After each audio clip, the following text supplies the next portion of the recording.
Well, I think that most of you know that before I was a pastor, I was a high school English teacher. And I loved teaching high school English. And one of the things I loved the most about teaching English was reading poems aloud to the class. I loved reading a poem and then asking the students how they made meaning of it. And it was always so fascinating to me to hear all the many different interpretations and perspectives of the same poem. But after our time of sharing, there was always that one student who would raise his hand and say, but Mr. Sapienza, what is the real meaning of the poem?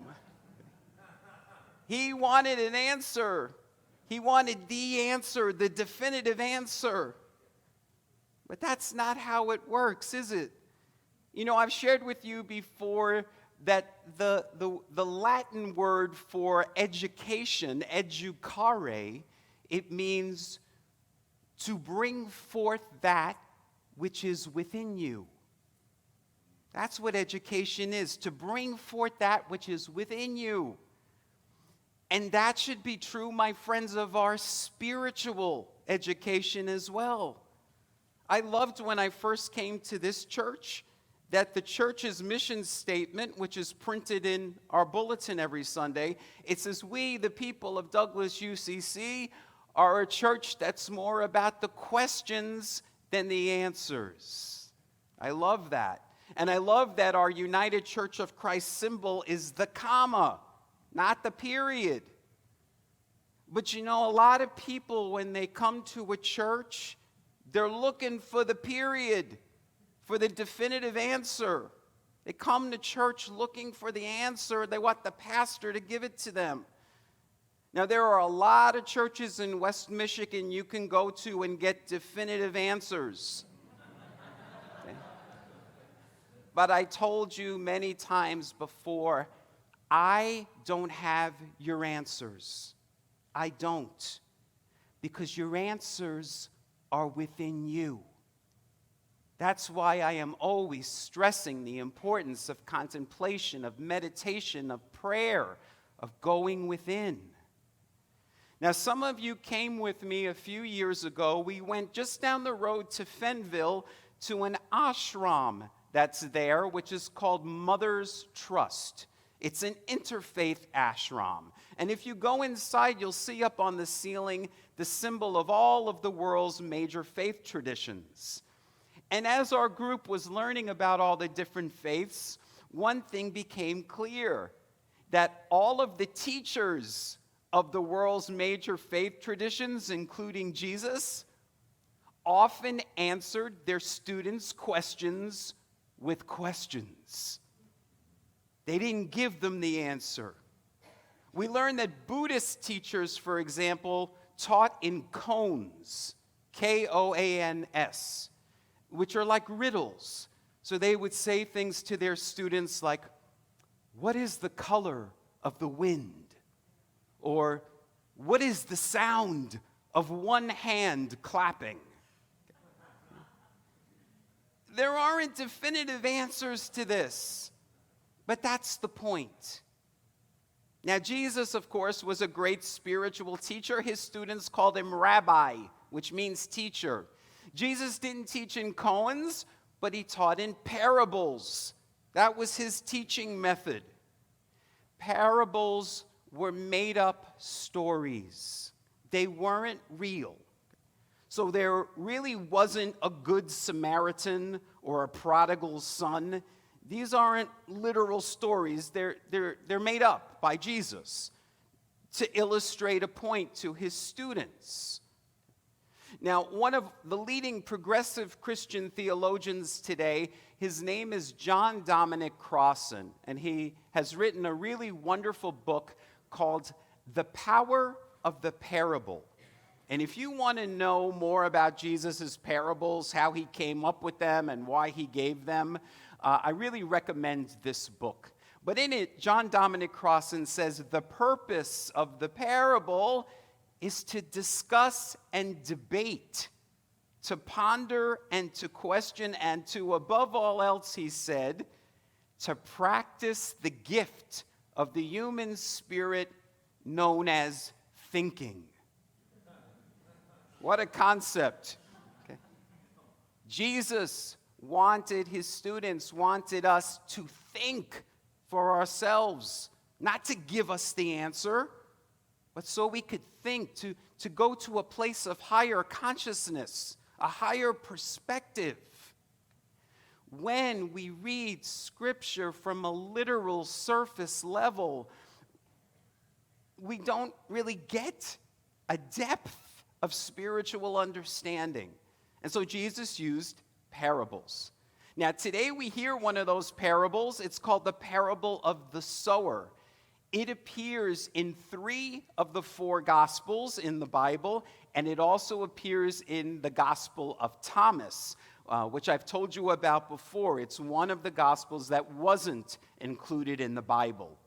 And I think the reason we hear the parable of the sower so much from the Gospel writers is because it points to a very important spiritual principle of sowing and reaping.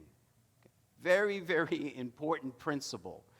So again, the story which we just heard, a sower is out sowing seeds. Some fall on rocky ground so they don't grow. Others get withered with weeds and thorns. But the seed that's planted in good soil, of course, grows and produces. So how can we make meaning of this? How can we understand this?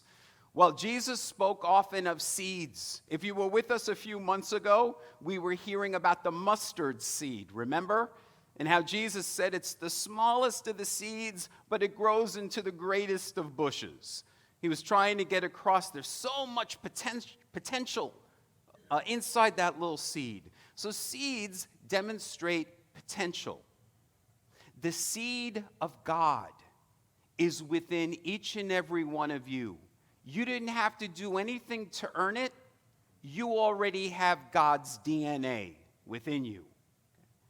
So how come some people are able to manifest that seed? How come they live such abundant lives where others don't? Well, in this parable of the sower, it isn't really so much about the seed. It's more about the ground, the soil. So think about it for yourself. That seed of God, that potential that is within you, is it being choked in the garden by weeds and rocks? Within you, Jesus said, is God's dwelling place. I often say the Garden of Eden. The entrance to the garden is within you. But you see, you have to be a gardener. You have to till the soil of your inner garden.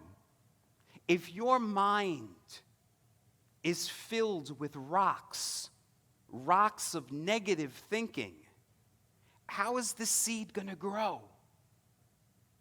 If your heart is filled with weeds of worry and fear and resentment, thoughts of lack and limitation, how's the seed going to grow?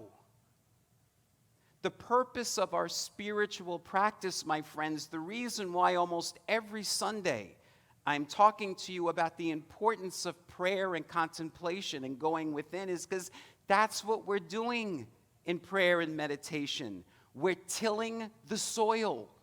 We're pulling out those weeds. We're removing those rocks. We're watering our soil in prayer and meditation with positive thoughts, with affirmations of truth, so that that seed, that God potential within us can grow. You may have heard this saying, which I love. It says, your mind is a garden, your thoughts are seeds. You can grow flowers or you can grow weeds. Okay? Your mind is a garden, your thoughts are seeds, you can grow flowers or weeds. It's up to you. Do you understand that you reap what you sow? If you're sowing thoughts of worry, fear, lack, limitation, then that's what you're going to get. You reap what you sow. If you want to start experiencing life to the full, the life that God has planned for you, start planting different seeds. Remove those rocks and weeds. Now, I often talk to you about Meister Eckhart, who was a medieval Christian mystic, one of my favorite spiritual writers. And I shared one of his quotes with you this week in our church's epistle newsletter. He said, in the 13th century, he said, just as pear seeds become pear trees and apple seeds become apple trees, God's seeds become God. Do you understand? The seed of God, the divine potential, is within you. Your purpose for being is to grow that seed, to live that life that God has intended for you. But you have to do the work. You've got to be that gardener. You've got to get your hands dirty. You've got to do the work. And so that's what I'm inviting you to do this week. I'm inviting you to find time each and every day to till that inner garden in prayer and meditation. Get rid of those negative rocks and weeds. Water that soil with the positive thoughts and affirmations. And as we heard from Irvin Seal in our words of integration and guidance this morning, let us look to the soil. Let us develop the soil. So when the seed of God is sown there, it can take root and spring forth and bear much fruit, 30, 60, even 100-fold. May it be so. Namaste. Hello, everybody. This is Sal Sapienza, and I'm so excited to share with all of you that I've written a brand new book. The book is called Childish Thinking: How the Church Keeps Us Stuck in Sunday School. Now, the title Childish Thinking comes from Christian scripture, where we hear that if we wish to grow in spiritual understanding, then we must let go of childish ways of thinking. And yet so many Christians today, even after years of Bible study and Sunday services, still have a very elementary understanding of their faith. They still understand God as some old man with a long gray beard. They think heaven is a place up in the clouds with pearly gates, that the devil is some red guy with horns and a pitchfork, and that hell is a fiery place below the earth. Those are things that we tell children. None of those descriptions appear anywhere in the Bible. And so in Childish Thinking, I try to dispel many of those misnomers, and I explore topics such as God, Jesus, heaven, hell, sin, prayer, and resurrection from the higher perspectives of ancient Christian mystics and contemporary progressive theologians.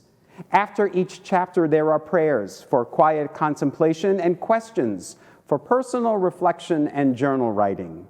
Come learn how you can let go of old ways of thinking and begin to see things with new eyes.